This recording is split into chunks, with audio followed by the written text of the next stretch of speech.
Hi, this is Roger Brainard. If you've got one of these, a Telecaster or an Esquire, you may have experienced microphonics or squealing in the bridge pickup. It can be an issue at high volumes, and it can also be an issue for recording. I've learned over the years several ways to limit and potentially eliminate the squealing and microphonics problem, and I'm going to tell you everything I know. You hang with me. Okay, here we have the Telecaster pickup. It is a single coil pickup, as you know. It's got a coil, has magnets. It also has what I call a mag plate on the bottom, and it is steel coated with copper usually. And the mag plate serves somewhat as a electronic shielding, and it serves somewhat to spread the magnetic field around the coil, changing the sound of the pickup a little bit. It also serves as the mounting, because this is threaded and the mounting screws go through the bobbin into the mag plate. You'll understand why that becomes important in a little while. The mag plate helps with the Telecaster sound, but it's also culprit. It's one of the big squeal spots. Fender puts a little, hopefully we can see this, piece of masking tape there to try to dampen any vibrations, but if this is not really tight and solid against the bobbin and the magnets, there can be micro vibrations which will cause a voltage in the coil, and that is that high-pitched squeal sound. It's one of the ways that can occur. Okay, let's move on and watch how this pickup is implemented in the guitar, and then we'll get going on some of the fixes. I'd like to say before we move on that if you have any questions or if I've not made this clear, please feel free to ask questions in the comments. I really do try to get back to people that do that and keep a dialogue going, so please feel free to hit me with questions in the comment section. Here we have a typical Telecaster bridge and pickup mounting system. We have a steel tray, which is by Fender on this one. The steel is energized by the magnets, so the magnetic halo is spread out even further. Have the mag plate underneath, which spreads out the magnetic field. And what we have is a system that sounds like a Telecaster. If this was mounted just in plastic and all you had was the magnets and the strings, it would sound like a Strat or a Mustang, one of those type guitars. With all this metal, it gives it that characteristic twang. It also gives a lot of opportunity for microphonics, because anytime this metal vibrates, and if it vibrates at high frequencies, you really do hear it, but anytime that metal in the bridge or the mag plate vibrates, it induces a voltage into the coil. So let's take a look at how the pickup is put into the bridge, and we'll talk about the bridge a little bit, and then we'll move on to some other things. Okay, we're back to the pickup for just a second before we put it in the bridge, and I'm going to assume that the pickup is properly potted. Let's go there first. If it is not, then that's something that would need to be addressed, and we'll at some other time I may do a video on pickup potting, because there's a few tricks about that as well. Fender dips theirs in lacquer to keep the windings from vibrating and being microphonic, and it works quite well. Nothing's 100%, but something that we can address easily is when you have this pickup, flip up the mag plate a little bit. Take a look at your piece of tape. Make sure there are no tears or rips at all. And I might suggest that you would put a second strip of masking tape. If there is no tape, maybe a piece of thin gaffa over the magnets so that there's a little bit of dampening of the mag plate where it won't vibrate, where it won't ping, so to speak. And when we put this in the bridge, here we have a bridge.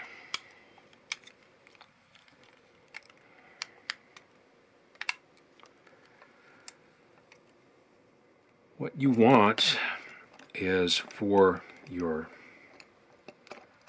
either your springs or your surgical tubing to be about full length with the pickup bobbin top even with the bridge. Why?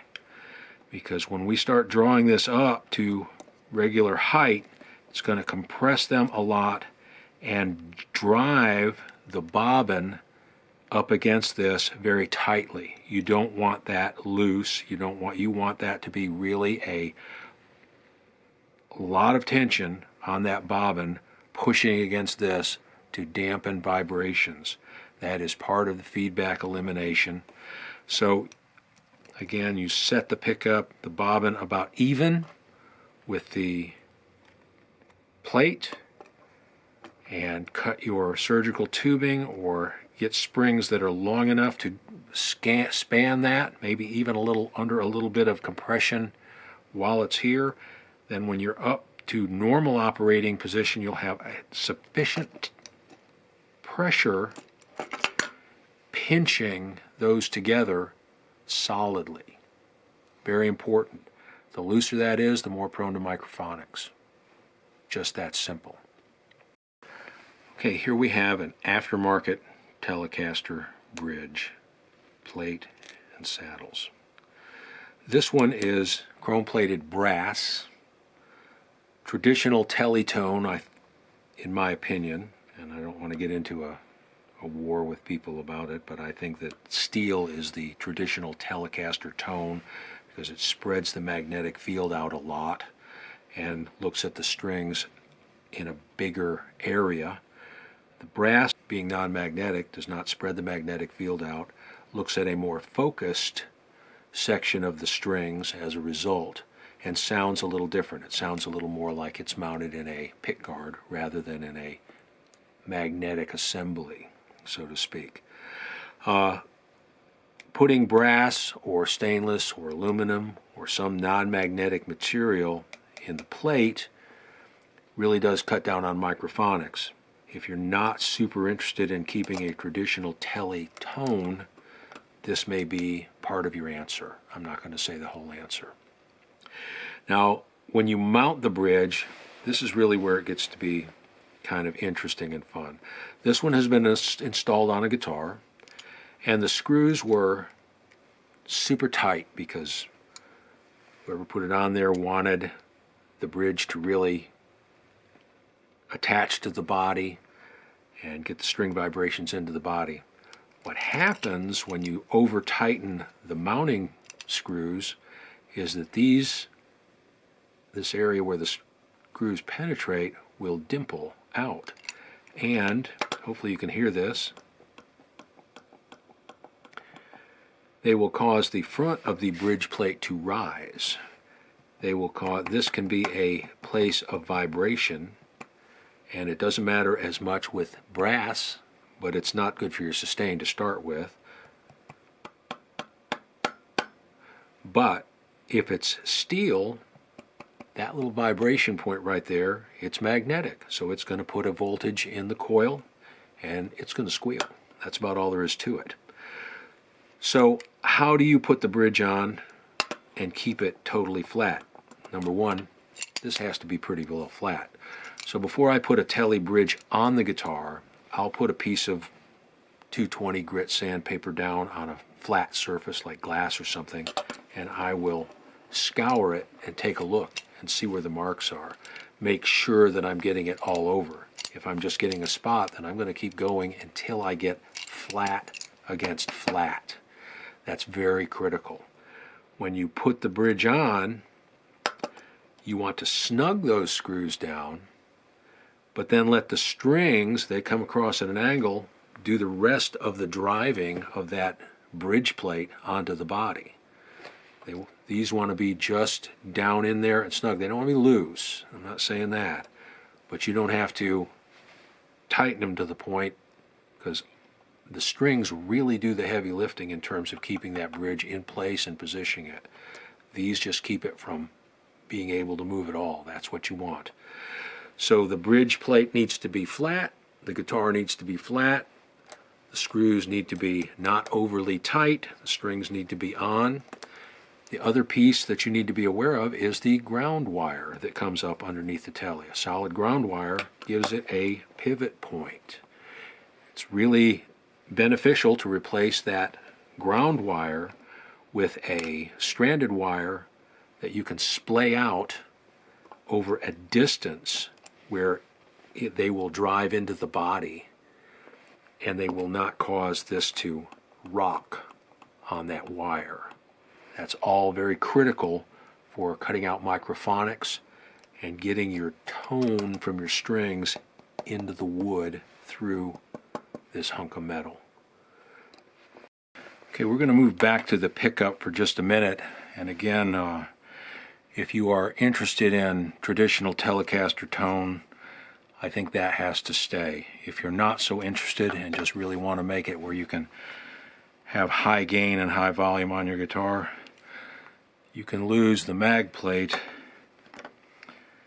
and where the screw now penetrates the bobbin, use a little nut with a spur washer built right in to put at the bottom.